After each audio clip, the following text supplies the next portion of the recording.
Okay, it's time to get the backplate sorted on the Roland R-8. I've already taken it to pieces. You'll see me do that again in a minute. But these are the backplates I am talking about.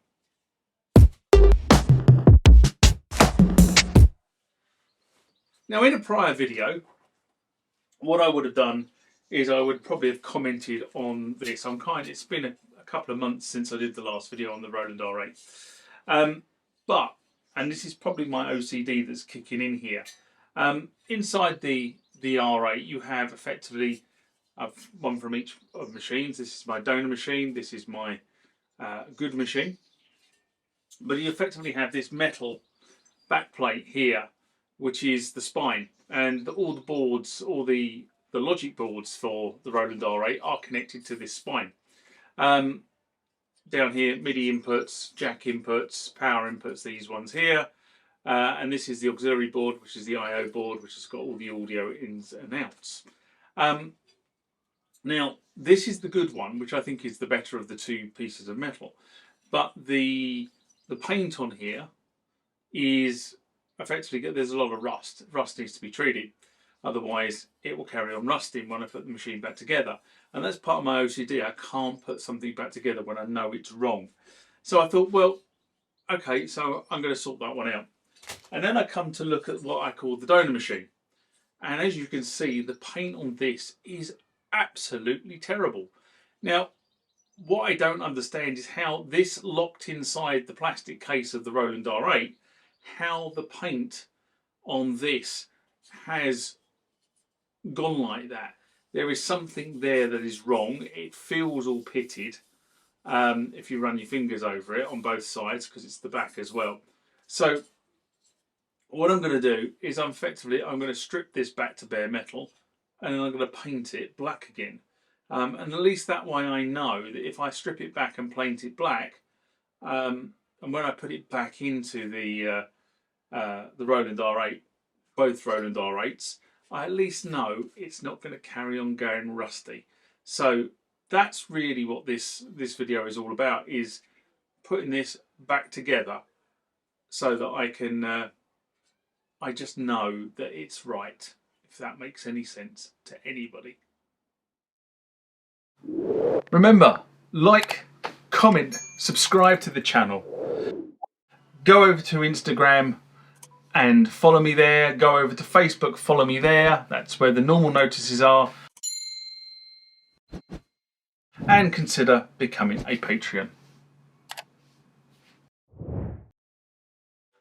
Of course, the first task is that I hadn't actually removed the backplate from the old machine, even though you saw that in the titles of this video. At the point I started doing this, I hadn't actually removed it. So, of course, the first task was to remove the backplate from the donor machine, or the old machine as I called it. And that's what you can see me doing in super sped up mode. This probably took me, I don't know, about 20 minutes in total. Then, of course, my next plan was that I was going to actually Nitro Morse these panels. And so I coated the panels up with Nitro Morse and I left them overnight. And I can tell you that Nitro Morse did not even shift any of the paint. So then we move on to going back to what was originally plan A, which is sanding the paint off the panel. I started off with a handheld palm sander, which is what you can see in the video here. But the problem with that is it was great for the big sections where I could get the sander into it, but it wasn't so good for the back plate, or the back of the plate where it was indented. It had an internal side. So then I moved on to a Dremel, and I used the Dremel with a sort of sanding wheel on it, but again that wasn't working particularly well for me. So I ended up actually flipping to a wire brush attachment, or series of wire brush attachments, and actually that worked really well for removing the old paint from the back panels. It was a bit of a laborious process, I have to be honest, and I went through multiple wire brushes. These things don't last very long. even though I wasn't running it particularly fast in terms of the speed of the Dremel, but they just didn't last. But what I can say is it did the job. Well, it's lovely and warm. However, I needed somewhere to be able to spray these off.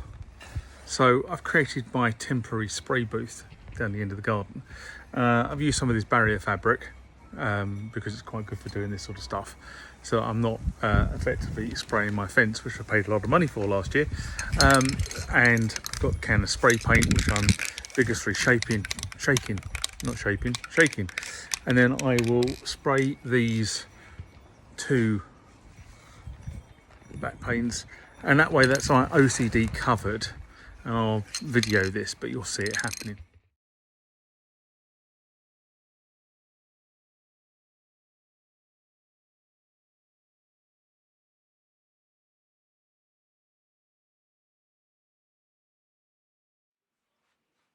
And that kind of about wraps up this episode. It's been really bitty. I found that actually filming this has been really bitty because it's kind of been filmed over about 3 weeks or so.